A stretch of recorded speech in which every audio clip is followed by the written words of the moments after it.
rock and roll royalty. I haven't wanted to do much today, but here I am. Paul Rodgers, Free, Bad Company, The Firm. I even saw The Law with Kenny Jones and Queen. The night you guys played, we were ill and we couldn't go, but I got the DVD, and it must have been an amazing thing to be stepping in for Freddie like that, huh? Well, yeah, it was interesting. I've been working solo with my solo band, and I got together with Queen. We did a live TV show in England, and we liked it so much we said, hey, let's do some more. And well, who wasn't a Queen fan, right? Everybody's a Queen fan. I know. It was like somebody said, it was like having a Rolls Royce sitting in the garage and not using it. You know, the whole Queen thing. That music's just sitting there. Yeah, it's waiting to be played. Yeah. Enjoyed. That's some great songs. And the first couple of things we did is We Will Rock You, We're the Champions. And Brian said to me, how do you fancy going out? It's Queen and Paul Rodgers. And it was just so good. I thought, yeah, let's give it a try. There it is. So what are we promoting here today? Now, Nils Lofgren's a good buddy of mine. I'm going to get him over here. I know you're doing the rock and roll legends, and you guys have done some of that stuff too. Sort of talking about the fantasy, rock and roll fantasy. That's what it's all about, right? Well, yeah. I mean, you know, we live in fantasy, don't we? But we're here to really support the gridiron greats. Jerry Kramer. We had Jerry by a few days ago. Yeah, he's in the building. He's a great guy. Of course. And it's all about looking after the players that have retired now, you know, and so we're drumming up some support for that. Are you almost American? Like, do you like American football? I mean, you still have the accent, but do you live here? I live in Canada. Okay. So, you know, I mean, we played football, but a different kind of football in England when I was a kid. We played up on every street corner. So, yeah, I'm a sucker, right? So I'm a fan of sport, but I can see the thing that I like about this cause, I can see the similarities between the music business and sport in the sense that, you know, we start out young, we can have our glory days, it can be all over so quickly, and then these guys, you know, a lot of them in the sports world as well are seriously injured, and it's tough for them, you know, so I can relate to that. Well, rock and roll's a young man's game in some quarters, but we look at you and you're, when do you turn 39? Not for a while yet. I like this guy. Ray's got questions too. He's a big Bad Company guy. Big fan of Bad Company, but I'll be honest, I didn't know what you look like. And when you walked in the room, it was like, that's a rock star.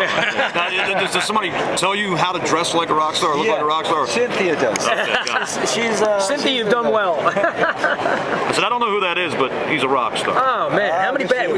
We've got to sing some Bad Company songs with you. Do something, you know? I saw The Firm many, many moons ago, and, you know, the Page Plant reunion thing. Were you as excited about a Zeppelin reunion as the rest of the world was when they got together? Yeah, I was, actually. They asked me to go and play, and to play before they went on stage, and I did.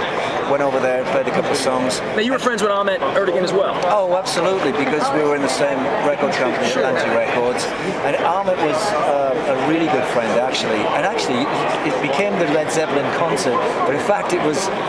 There were a bunch of bands, sure. Well, it was really to celebrate Ahmet's life and to raise funds for something that he was, college scholarships for music that he was very interested in. So, yeah, it was a good thing that they did.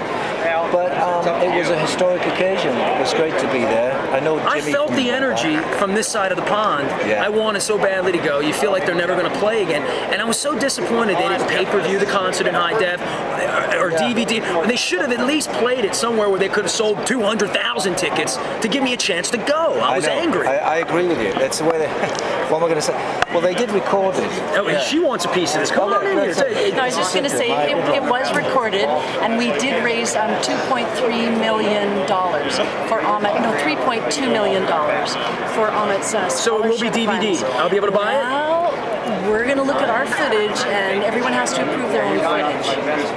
But well, you approve yours. You sang well that night, right? Oh, I've never heard you not sing well. Thank you. I haven't seen it yet. I'm looking forward to seeing it. But I would hope that they do release on a DVD, but it's up to Jimmy. I mean, give me the thrill of the whole thing. Where were you watching the show? I mean, I was home, literally, on a blog board, seeing, literally, song by song. I stayed home, and I waited for the YouTube videos to show up the next day. I was accessing the BBC to watch the highlights of it, and it was on Monday night. I remember a few weeks ago. Well, I watched the show from different areas. I watched up in their box with Brian and Roger, actually, from Queen, and we watched there for a bit. Then we snuck discount, we watched from the back of the hall. We moved around, and the sound at first was a little bit, you know, it was ricocheting about the building, but it settled into a nice groove, and they really did come up to every expectation. I mean, when they start bumping Stairway to Heaven and Kashmir, it was over, you know? They hadn't played Stairway to Heaven since John Bonham's death, and they did that specifically for Ahmed. They had not played that song. Beautiful thing. And actually, Jason did a great job. It's John Bonham. I mean, John Bonham is probably the greatest rock drummer that ever lived. Irreplaceable. Right? Absolutely. So how you going to? So Jason did superbly well. Well, it's really a pleasure to spend some time with you, man. I am a huge Paul Rodgers guy. I'm getting a picture with you, my brother. All right, we'll step back, grab a break. Paul Rodgers, there's all sorts of stuff going on. That's one segment. We've been here 40 hours this week, and I've done 4.5 minutes because I just had to. Drew said, you want to do this more than I do, and I'm like, yeah, heck with John Elway, and I want Paul Rodgers. I want some rock and roll. Tom Petty comes down and we'll be in a fist fight, I think.